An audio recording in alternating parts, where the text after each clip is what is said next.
Mas veja que Bento XVI, ao tomar posse, Ratzinger lembrou isso, né? Que é tradição religiosa chamar as pessoas menos aptas e dar-lhes força. Por quê? Porque o grupo selecionado, se aquele eram os 12 melhores da Palestina romana do século I, é de pensar que era um desastre, né? Os irmãos filhos do trovão, quer dizer, temperamento terrível para uma empresa. Verdade. Filhos trovão. Outro que era impulsivo, que era Pedro, e que era tíbio e que não entendia, depois de 3 anos de aula, pergunta a Jesus se agora que vai restaurar o reino de Israel. Quer dizer, não entendeu nada. Eu sempre consolo os professores, né? Jesus é melhor que você e não conseguiu explicar. Um dos discípulos trai e se mata. 10 abandonam na hora da cruz, apenas um vai até a cruz, o mais novo. Quer dizer, como RH é difícil, né? Verdade. Um cobrador de impostos, gente, no século I, é quase chamar alguns dos nossos políticos para ser um apóstolo. Puxa vida. É demais, né? É verdade. É demais. Um provável zelota que era Judas. Eu fico impressionado também, e eu faço essas leituras, às vezes eu peço São Pedro, Pedrão, não briga comigo, mas eu faço essa leitura realmente, às vezes, dos apóstolos, que Jesus, realmente, o seu seminário, se fosse pensar, chamou cada pessoa que a gente fica impressionado, mas ao mesmo tempo a gente vê como a graça de Deus foi generosa, e como a graça de Deus foi santificante na vida dessas pessoas, não é?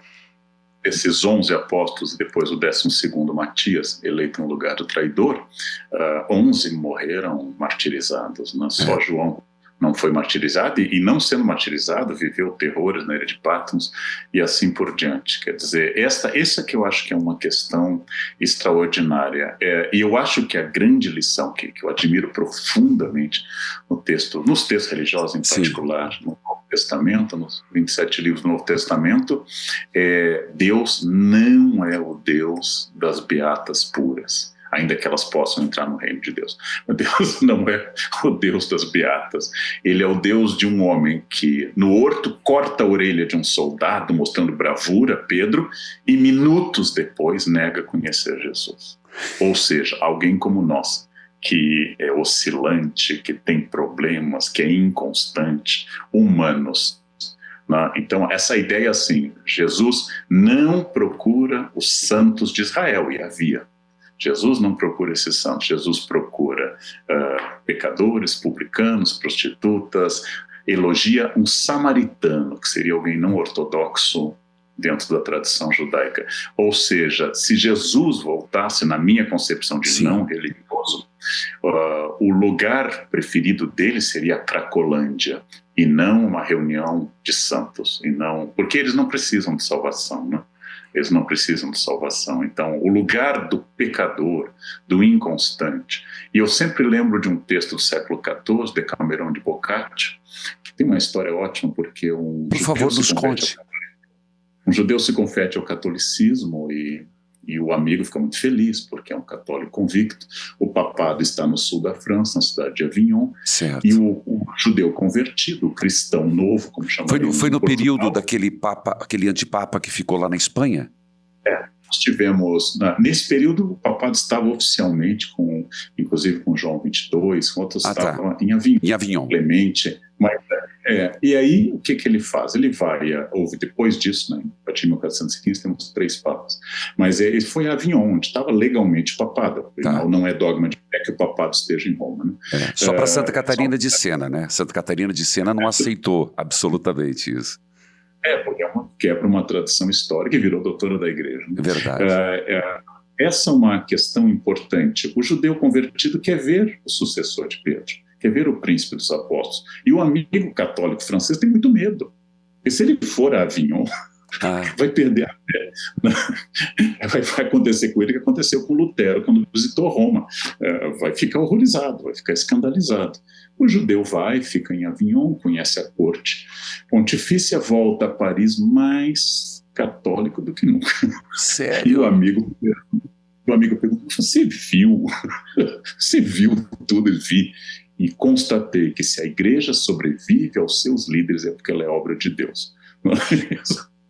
Forte isso. Convencido que a única explicação possível para a igreja sobreviver 2000 anos é que ela não possa ter uma base terrena, né? Porque nós tivemos, como sempre se diz, né, nós tivemos papas santos, mas veja, entre o Papa São Pio V, do século XVI, até o fim do século XIX, quer dizer, nós não temos santos no papado.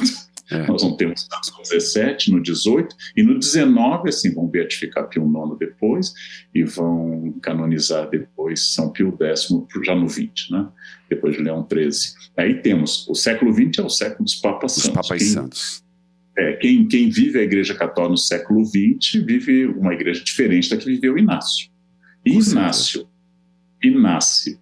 e é criança, quando é Papa, primeiro Alexandre VI Borgia. Meu Deus. Depois Júlio II, cardeal Della Rovere. Depois um mérite, São Pio X. E o pior de todos, né, que é Júlio III, que supera Alexandre VI. E é Inácio que viveu estes papas. Inácio vai fazer na Companhia de Jesus um voto especial de obediência ao Papa. Quer dizer, não depende da qualidade moral do bispo de Roma, depende de uma crença de que ele representa a Deus, mesmo que o ser humano daquele momento seja indigno. Eu acho que isso essencialmente é a fé, né? É a crença numa promessa e uma entrega, né? Uma entrega e a ação do Espírito Santo acima de tudo. A certeza. A ação do Espírito Santo. Veja, eu gostaria de... Desculpa. Não, eu só gostaria de saber um pouco mais, para você, na história, a importância da religião na formação da cultura e da história da humanidade. A religião tem um aspecto importante? Eu defendo há anos e lamento que alguns ateus herdem o pior da religião, que é a chatice de um catequista obcecado. Não tem nada mais chato do que um ateu pregador da sua convicção. Não tem nada mais insuportável. Um agnóstico, um anticlerical. E essa é a pior coisa de algumas religiões, que é o catequista invasivo. Aquele que não aprendeu que, ouvindo não, tem que bater a poeira das sandálias e passar adiante. É um invasivo. E eu acho que não existe possibilidade de analisar a história do Ocidente nos últimos 2000 anos sem levar em conta, por exemplo, o cristianismo. Para tudo que há de bom e ruim na nossa tradição histórica, existe o cristianismo. Não me refiro apenas aos topônimos. Eu moro em São Paulo, que essa cidade foi inaugurada com uma missa no dia da conversão do apóstolo, 25 de janeiro, Sim. Não apenas porque existe um estado de Santa Catarina, não apenas porque existe uma capitania hereditária, um estado atual do Espírito Santo. Ou São Salvador. Salvador, de onde vem o soteropolitano, de soter do grego.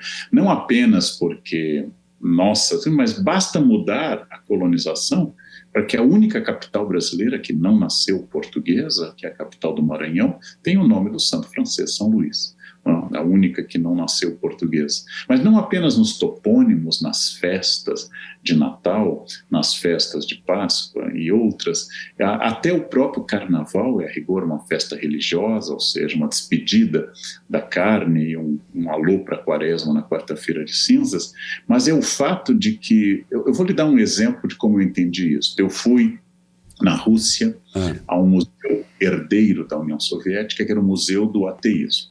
Certo. Eu queria saber, como historiador, o que se coloca no Museu do Ateísmo. Curioso, eu também estou curioso por saber. E lá havia imagens muito bem organizadas, ainda herança do período soviético, onde o ateísmo era um projeto do Estado, e aparecia, por exemplo, frases do Evangelho, especialmente Mateus 5, 6 e 7, sobre a defesa da pobreza, e as imagens cheias de ouro, o luxo do clero, o luxo do papado e assim por diante. E a mesma coisa era dita dos islâmicos, a mesma coisa era dita dos judeus e dos budistas. E eu fiquei pensando, muito curioso, que a grande crítica que o Museu do Ateísmo faz é a mesma de Jesus, é a incoerência entre ação e convicção. Ou seja, assim como Jesus denunciou fariseus, doutores da lei, que falavam, mas não cumpriam, o Museu do Ateísta está fazendo o mesmo. Significa que a ética ateia, nesse caso, é nascida da ética religiosa. Ou seja, Jesus também gostaria desse Museu do Ateísmo, porque ele diria que aquilo não é a prova da não existência de Deus como o museu queria, mas da vitória de um projeto político de poder, e não religioso. Então, o Jesus, pelo menos no Antigo Testamento, o profeta mais à esquerda, que é Amós, também gostaria daquilo. Verdade. Isaías é centrão, né? Mas Amós é esquerda. Ele foi muito corajoso. E, de alguma forma, Jeremias, apesar de melancólico, também foi esquerda, né? Também teve muita coragem. E depois tem a ver com a ascensão de um novo tipo de monarquia, a divisão de reinos que aumenta os impostos e faz dessa a voz. Mas o que eu quero chamar a atenção é que não é possível conceber, inclusive a minha maneira de ler Aristóteles foi marcada pela escolástica. Né, e pela tomística também. A minha maneira de ler os filósofos tradicionais, o louvor que eu tive na minha formação aos estoicos, nada mais é que o amor que o cristianismo demonstrou ao estoicismo por alguns princípios similares entre estoicos e cristãos. O que significa que, independente da sua vontade ou convicção, o fato histórico, religião, é definidor da nossa consciência. E um historiador não pode ignorar isso. Assim como eu não posso ignorar o que me incomoda, como a escravidão. Eu não posso entender a história do Brasil sem a escravização de seres humanos, independente de eu gostar ou não disso. Então, a história não é um repertório dos meus gostos.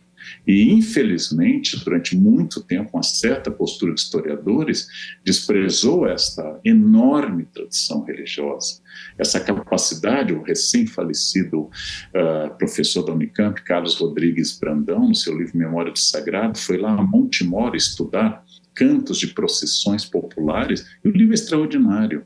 E eu aprendo mais sobre o povo brasileiro nisso do que em qualquer outra fonte. Eu adoro visitar, por exemplo, santuários populares, Aparecida aqui no Brasil, Luján na Argentina, Loreto na Itália. Eu adoro, porque ali me parece que existe algo que eu vi em Fátima que é impossível de alguém dizer que aquilo não é significativo para entender quem nós somos. Aquela mulher naquela calçada de mármore em Fátima, ajoelhada, com roupa preta, com uma vela, não importa a minha crença, aquilo define Portugal. Aquela cena, para mim, define Portugal muito mais do que qualquer outra coisa. Por isso que não tem problema não estudar religiões, tem muitos campos na história, mas a nossa concepção de economia, nossa concepção de história, nossa concepção de ética passa necessariamente pelo campo religioso.